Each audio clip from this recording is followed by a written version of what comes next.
Hey guys, Jeremy here, and in the home shop today, we had just gotten in a 1966 Pontiac.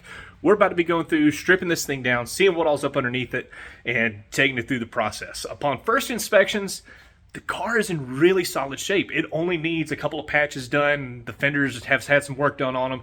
It needs massaging. Any old car that you get is going to need massaging, but it's a very cool thing, and I want to walk you around to show you what we're looking at. So this car belongs to an old high school friend of mine, Peter Barkley, and his father. This is a complete father-son project that they're doing.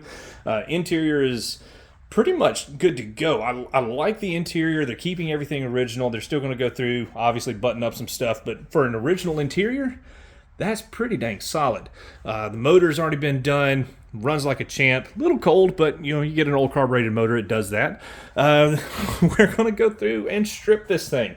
As you can see right here, lacquer primer cracking, lacquer paint, lacquer primer cracking. It's got a few different paint jobs that's on it.